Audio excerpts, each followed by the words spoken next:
How's it going, fam? Welcome back to Erica's EDC, and today we are doing the full review of the Davidson Gecko in 80 CRV2 steel, hand-forged, handmade here in the United States.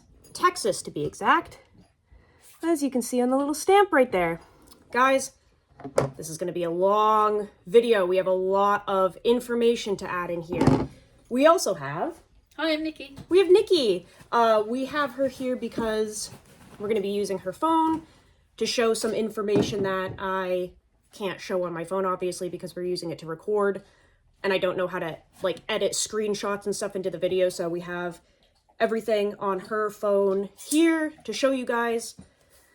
Okay, let's get into this. So, disclaimer. My channel has only been up for 2.5 or 3 years, I think. And my goal is to constantly learn and grow. And I hope to contradict myself throughout my journey because I hope to think things at a certain period of time, grow and learn and educate myself, and then a year down the road be like, wow, I don't feel the same way anymore because I have learned even more. And now this is my opinion. And this is a portfolio of my learning process about knives. I'm never going to know everything, and I really like being able to go back and look at what I used to think and compare it to now. It's growth. It's just natural growth. Yes, it's natural growth. So, back in the day, a year and a half ago, I encountered a steel called 80 CRV2. And at this time, I was doing blue-collar work. I believe I was working on a farm at this time.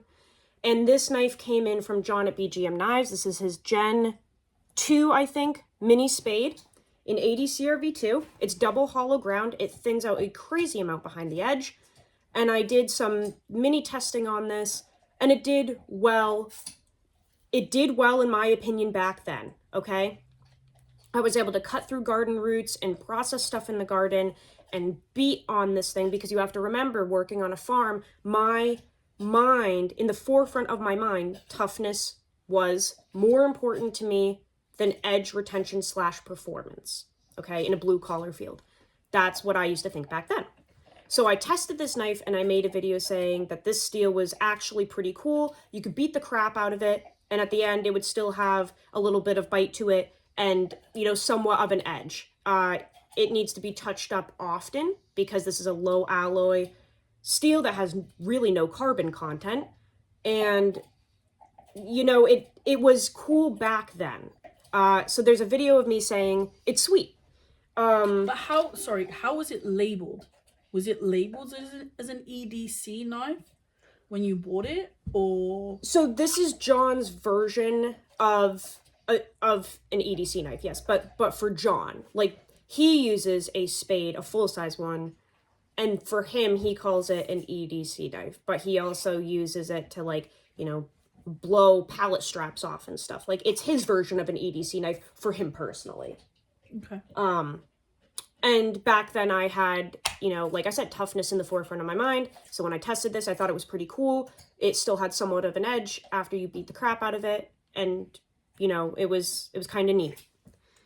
Then, obviously, we have this massive outburst of either new steels or people going back to old steels, redoing the heat treat, and reprocessing them back out into the world, right? So we have MagnaCut, which was literally invented.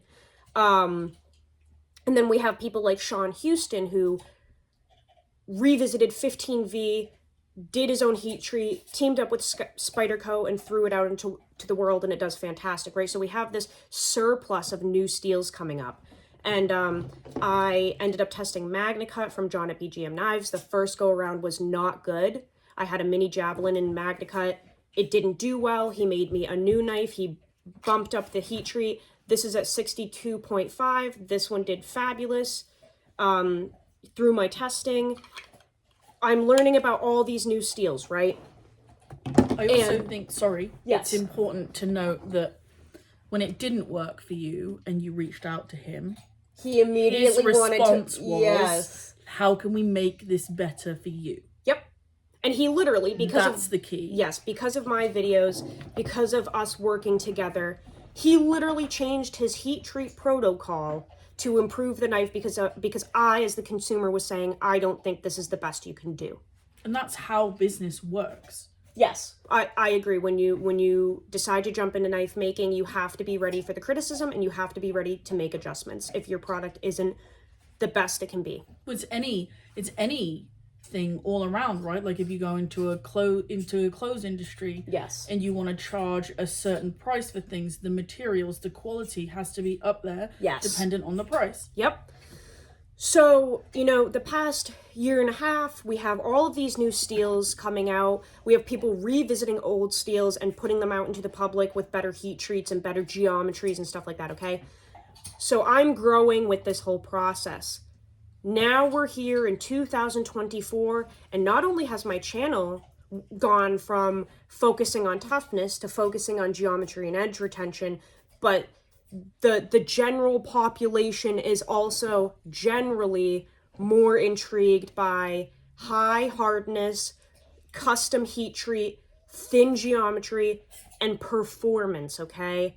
That's what a lot of us are focused on. You're always going to have those little niche groups of people, the SE obsession and the ABS obsession. You're always going to have like little clumps of people here and there that like the old school stuff, but a lot of us are really focused on edge retention and performance and making a knife the best it can be as a cutting tool. I was going to say, but do those old school people Kane, do those old school people use their knives differently to how you would use your knife? Yes. Right? Like they generally don't work in lines of work where you cut cardboard all the time, or paper all the time. They use them for something. They're hard hitting. Yeah, they're focused on toughness. They're focused on making thick wedges of knives that you can blow through logs with, and it doesn't break. Which is okay. Yep. It's just not for me anymore. It's just that's not right. And that's yeah. I think everybody has to accept their own, like your own lane that you're in, right? Yep. Yeah. So nowadays, I'm really focused on fixed blades. That's what's intriguing to me right now. So working with Jesse, who supplies all of the materials for the channel. Thank you, Jesse. We love you. Jesse and I stumbled upon this knife on DLT Trading. This is the Jeff Davidson Gecko, an 80 CRV2 blade steel, custom made, hand forged in Texas, and we thought it looked interesting. It looked like a beautiful piece, a very tiny little knife to test on the channel. To the eye, it is a beautiful piece, though. And it's one of the most beautifully made knives I've ever seen in terms of fit and finish. So we thought it would be cool to test this now that we're really into fixed blades, custom makers. It looked like a fun piece to work with. So we purchased this. It came with a Kydex sheath for $265 from DLT. However, I'm not a fan of Kydex. It doesn't work very well for me. So Jesse went to Jeff's website specifically and picked up a leather sheath. I believe he makes these. This was $30. So now the whole package of testing is $295. Okay? And sorry, the guy that made these two? I believe so. We purchased that. It's very well made. That is an amazing. It's very high quality. Yeah, it is. Yep. I think he makes them. We got it from his site. That's awesome. Yep. So we buy the leather sheath from his site. I will say it looked as if on the tracking it got either lost in transit, stolen, or it got delivered to somebody else. Jesse reached out to Jeff personally, and he immediately was like, I will send you out a brand new sheath. No questions asked. You don't have to pay. Very cool of Jeff to do that. We ended up finding out that it got delivered to the neighbor's house, and the neighbor unfortunately waited like 4 days to bring it back to Jesse's and be like, this has been sitting in my house for a couple days and I meant to give it to you. So this is the original sheath. He did not have to ship another one out, but it's really cool that Jeff immediately was like, let me take care of you. Okay? So far in the experience, so good. The knife gets to me. I start testing it. Right off the bat, I think it's one of the most beautiful knives I've ever seen. Fit and finish is, you cannot get any better than this. Yeah, it's amazing. You genuinely could not do any better than this in terms of fit and finish. This is one of the most gorgeous examples of a work of art I've ever seen. It's so good that it almost doesn't look real. Yep, and that's what she said in a video, is it looks pretend. It's so gorgeous. It's so good. Yep. So the knife gets here. The edge that it came with from the maker, not that great. I record a video of me cutting tomatoes with the maker's edge. It can't even cut through tomatoes very well. My mind instantly goes to maybe it's the geometry, or maybe we need to give the edge some time and put a few new edges on it to get it to cut better. All of this content is on the channel, by the way. So I sharpen the knife. I start using it. Actually, let me go back. I tried stropping the original edge back 2 times, and it did nothing to help me, really. It would cut a few times and then crap out, okay? So then I go to sharpen it a first time. The sharpened edge, I did a 600 grit working edge, and that edge did not cut for more than a couple hours. So then I thought maybe a polished edge would work, and I polished it pretty high. That one also crapped out. During this period, I am tagging Jeff on Instagram, who has now followed me. I am tagging him in my stories on Instagram, saying there are new videos being put out about this knife, so that he can go watch them if he wishes, because it's his product.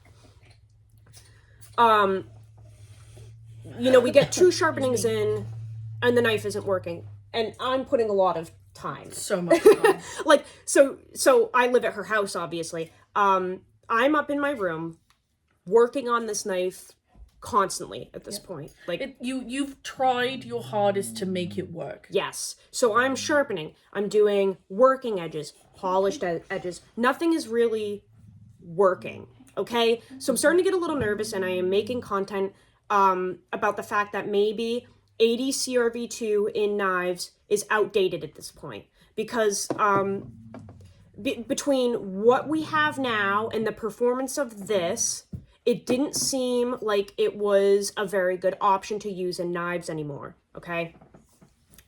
I'm making this content. Jeff is watching it. He reaches out to me via Instagram, and he is very kind. He's like, let me take care of you. Ooh, Zadie's getting mad. He reaches out to me on Instagram and basically says, hey, I'm seeing your content. I want you to come out to Texas and watch what I do. Very nice offer, but we all know that's not a realistic thing. I can't... In the words of Erica, that's not real life. That's not real life. I cannot leave work for a week at my full-time job, leave 4 dogs to have someone else to take care of them, to go watch someone make knives for a week. That's not realistic. Like, thank you for the offer, but a lot of people just can't up and leave for a week from their family. So, you know, I'm just pulling up the messages right now. He's really nice. But he basically was like, send the knife back to me and I'll check it out and send you a new one if the heat treat is bad, and come out to Texas. And I'm like, well, I can't really do that. And I also can't send you the knife yet because I'm still doing the testing. So we start talking a little bit. He's asking me to show him pictures of the edge. I send him photos, and eventually he seems to be getting a little irritated, and he goes, out of curiosity, what do you find holds an edge? And I know it's not necessarily condescending, but it's like, okay, if you know so much, what does hold an edge? So I respond, and you can pause this if you want to read it, if you want to read the exchange. So I say, you know, Magnacut 3V, decently done S30V, K390, Rex 121, all of these steels.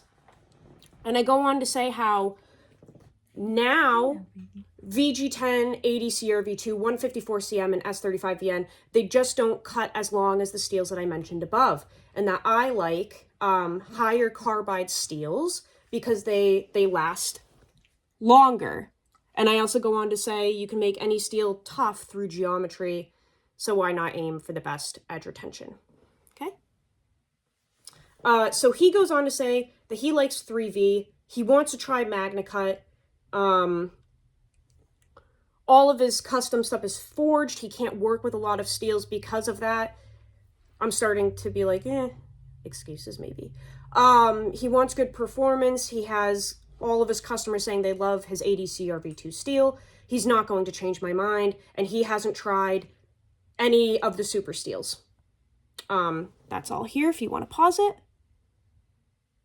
So he none of his customers feel the same way as me, and he also hasn't worked with any of the steels that I am talking about. So now I'm like, okay,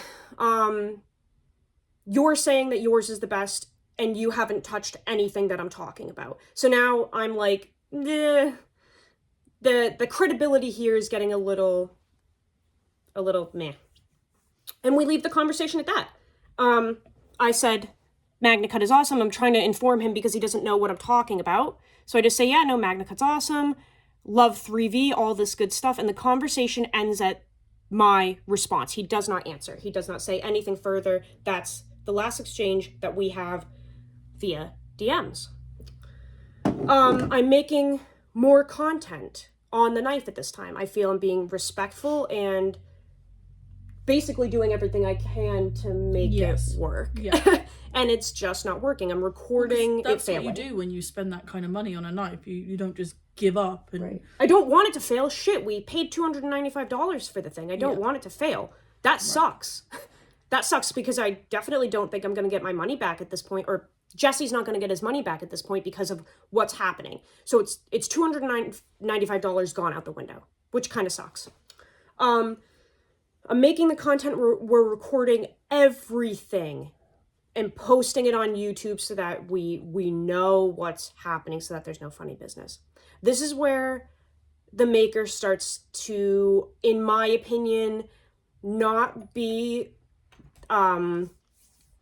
as responsible as a maker, and we're starting to get into a little bit of the bullying tactics, which that's where immediately I'm kind of done. Okay. Well, he's started to take it too personally.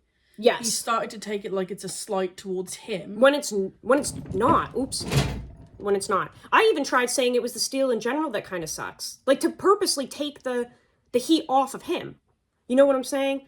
And I will say I did take his response, copy and paste it from Instagram, and I did actually post it on my video for people to read so that everything was out in the open. So this is, if you want to pause it, this is our exchange from Instagram, and it's for the public to see on my video right there with the white shirt.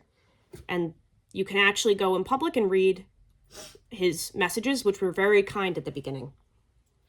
And he also said all of his testing that he's done is for toughness, or he's done a lot of destructive testing. That's what he was focusing on, was toughness. Okay, but the exchanges are all there on the channel.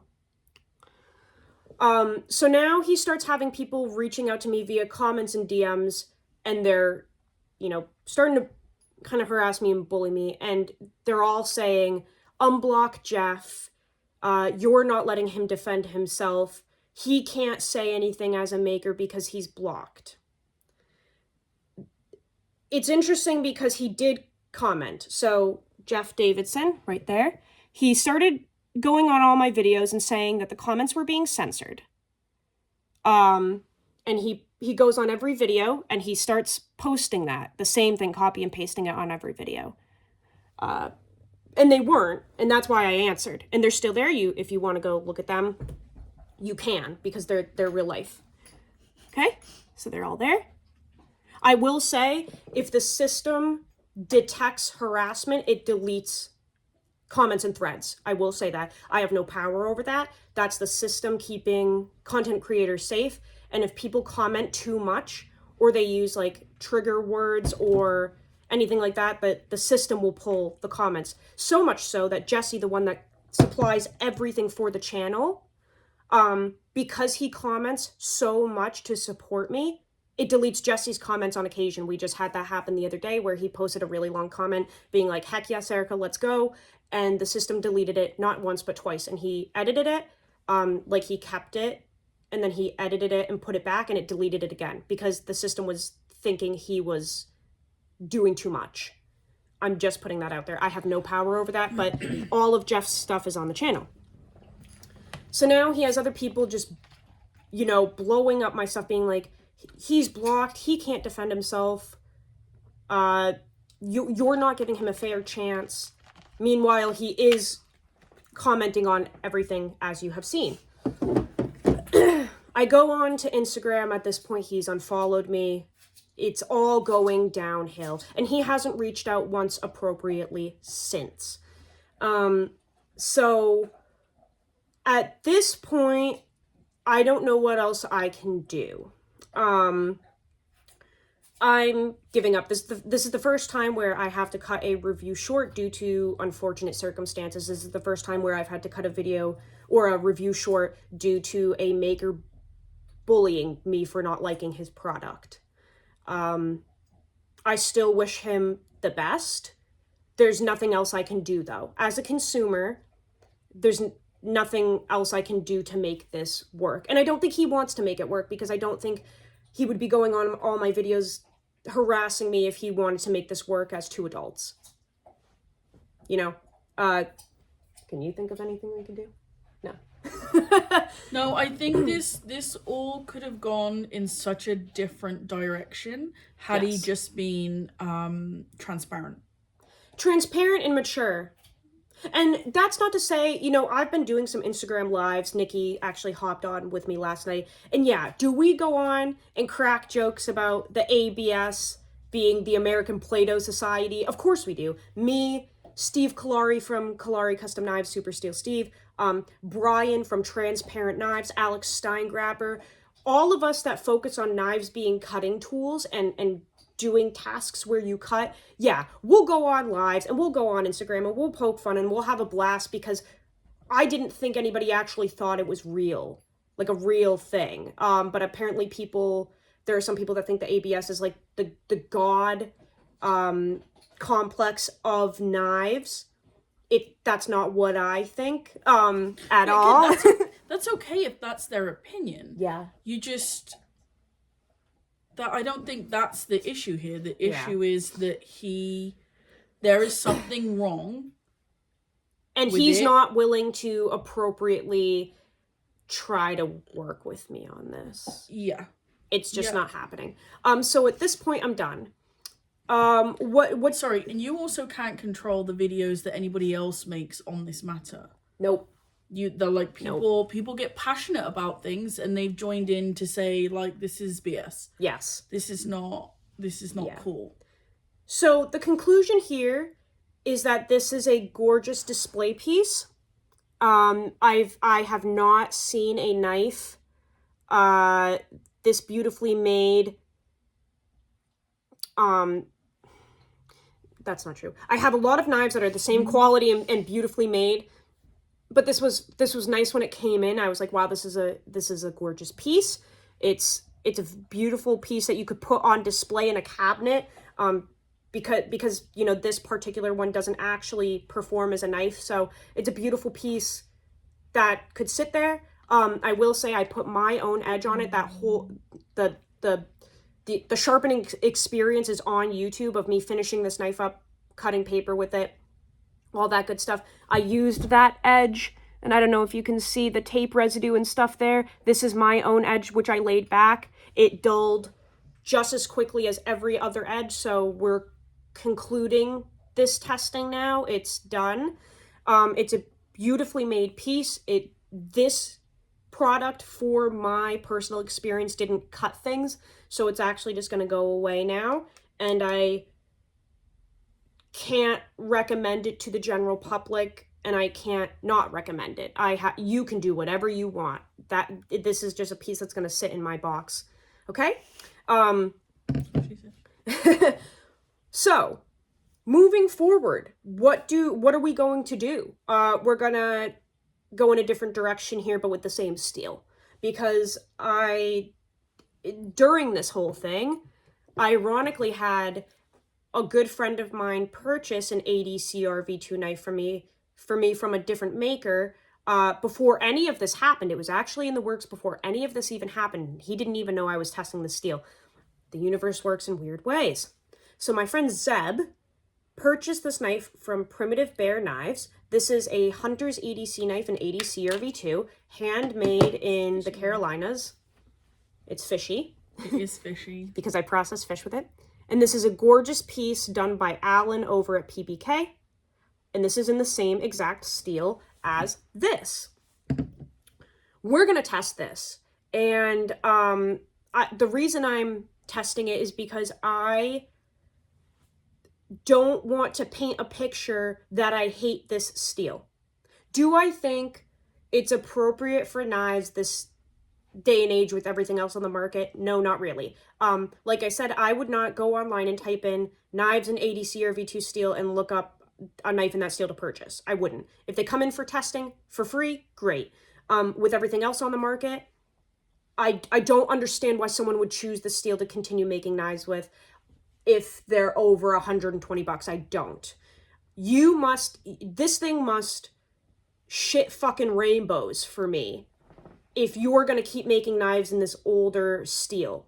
Because there's too much competition and I don't see why it's relevant for me. And that's coming from someone who loves carbon steel, tool steel, and old fucking shit.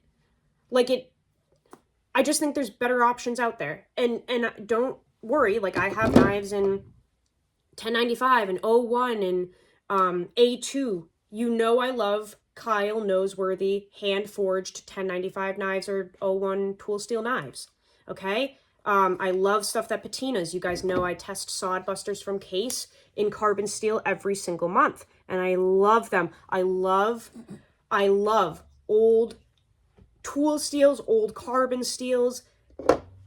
I love them. But do I think they're necessarily appropriate this day and age with everything else? No. Because at the end of the day, if I could get this in M4 over carbon steel, I would. If I could get this LT Rate Frontier Valley in 4V, I would over the A2. If I ever had an opportunity to get any of these knives in a better steel, I would over 80 CRV2. It's just my personal opinion. So I don't think it's super relevant with everything else that we could be using. However, if you want to make knives in it, go ahead. Just please do it the right way.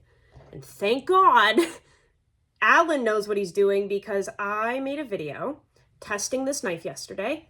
And this will be posted after this review. Do you want to say what I did? What did I do with this? No, she doesn't like it. We went to Costco together and I bought a bunch of whole fish for the dogs. And on my truck bed, I hacked the crap out of them, chopping them up into pieces with this, going through bone, cartilage, fins, little pokers. And it's all recorded. And I cut paper cleanly beforehand. You hear the bones crunching, and I'm doing it on the bed of my truck. Something that would have just completely destroyed this. And I'm not kidding. You're not going to believe the results at the end of the video. It's absolutely beautiful. So don't worry. It's not a huge bias toward this steel for makers who just want to use it. If you do it right, that's awesome, because this was a really fun little experience. We're going to keep testing this. And I don't want people thinking that I hate the old carbon steels. It's more like you just have to do them right. If you're going to use them because they're irrelevant, do it right. Because there's way better stuff. Can I interject for a second? Heck yes. For somebody like me who doesn't know a great deal, what could have been done to this to make it this way? To make it not hold an edge?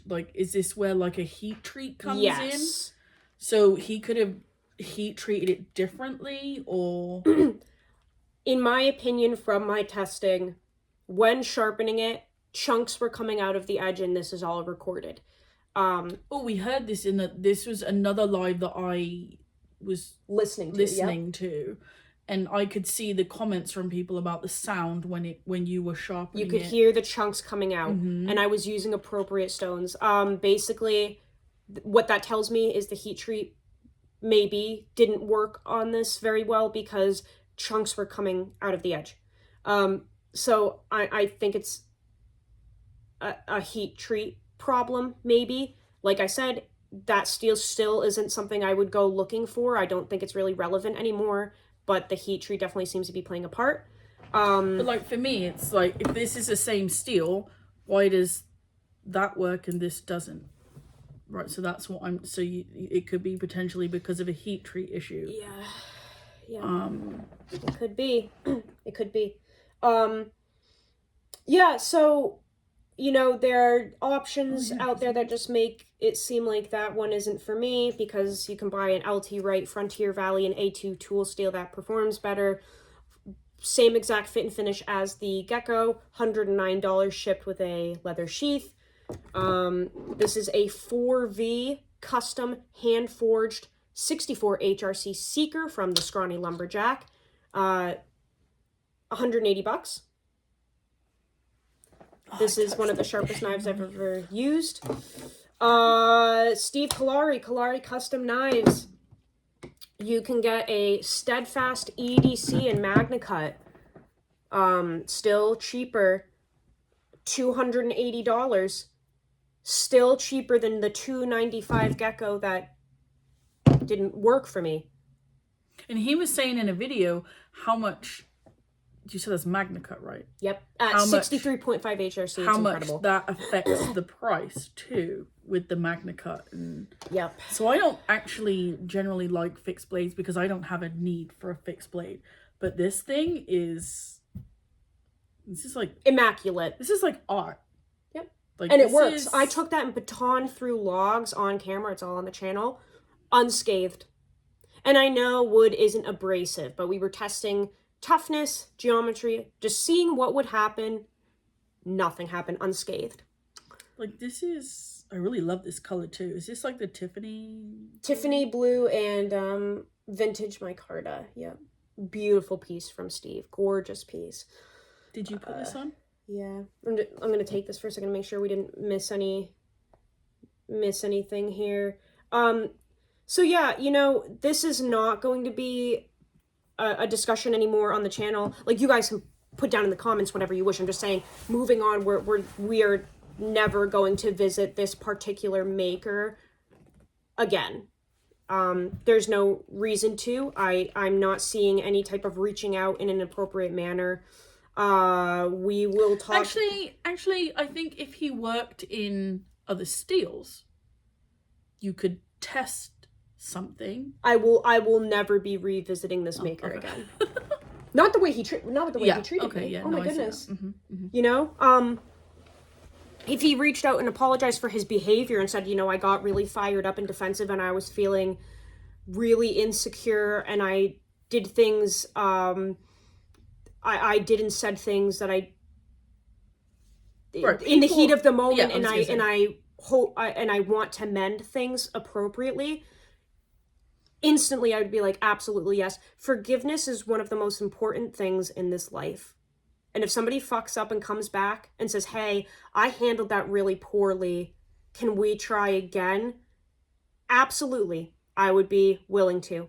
But with the state of things right now, with the bullying and the harassment and the lies, quite frankly, the lies, saying that I'm blocking people and censoring the maker when that's not true, that's too far for me. And until I get an apology, at this point, I don't know who this maker is. For me, I think personally, and I don't think you're going to like this very much. Go ahead. Pop off. I think this whole situation got way out of hand. That's just my personal opinion. Yeah. I don't think he reacted in the right way, which spurred it on. Yeah. It could have been over a lot faster. Yep. But having said that, the other people that made videos about it weren't going at him personally. Correct. And I think those videos made him more defensive. Yes. But yes, I agree. He was very much in his own head. And thinking everything they were making were directed at him, which they weren't. They weren't directed at him personally. Right. This knife spearheaded the thought process. Yes. I think, but it wasn't directed at him personally. It's definitely more at the steel, right? And at the two parts. At the steel and then also at the ABS. Yeah. Because you cannot say, I'm part of the ABS, therefore my shit doesn't stink. And that's what happened. He claimed he was a journeyman, part of the ABS. And how can his product be faulty if the ABS loves 80 CRV2 steel and says it's the best? That was his argument. Anybody that tests it by bending the material in a 90 degree and then bending it back and then trying to bend it, you've automatically made it faulty. Yes. Surely. You can't cut something at a 90 degree angle. That's stupid. Unless it's a sandwich. Yeah. Okay. Unless you want funny size sandwiches for your children. Yep. You can't do that. Yeah. It's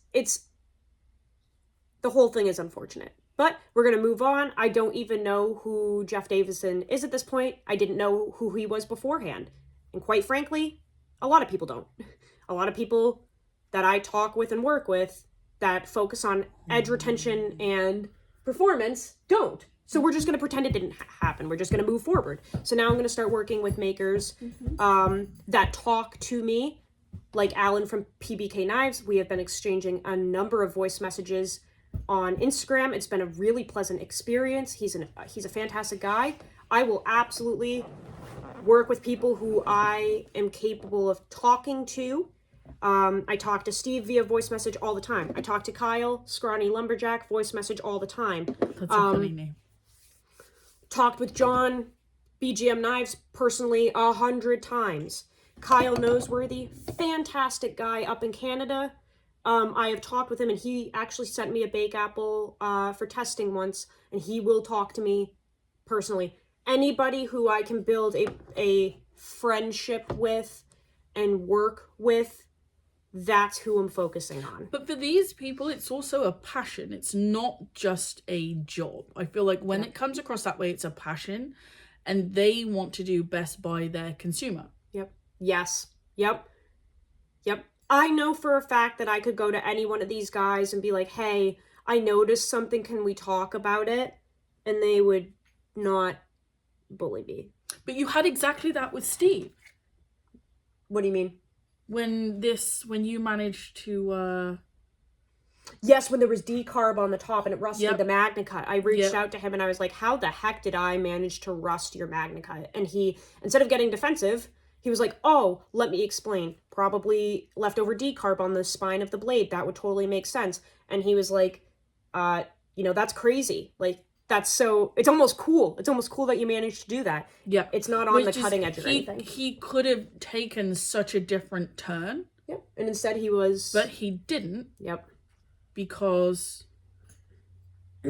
right. This is real life and things happen. And... Yep. Yeah, this never started out as an intention to take anybody down, or you were just trying to... And that's what I've said the whole time. Yep. You were just trying to buy a knife that you thought would work for you. And it just... Anyway, so we're going to wrap this up here. Like I said, I made a video testing this knife in 80 CRV2 blade steel. It will be up after this video. This knife did really well. It's a very cool video. Chopping, hacking through bone. I think that's a really cool test. That will be up. And moving forward, we're going to test this and a couple other things that are coming in for the channel from really cool makers. So, and this video is a really, when you were cutting the fish, is a good show for everyone to see that you don't do editing, because the girls came home from school in the video while Erica was filming. Yep. And they're talking to me about the testing and stuff. And yeah, so it's just a really cool, fun little video that I'm going to post. But that's all I have for you guys today. Wishing everyone the best. Go use your shit. Learn how to sharpen your knives. We will see you on the next video. And clean them if they're sandy. And clean them if they're sandy. I love you so much, guys. Take care.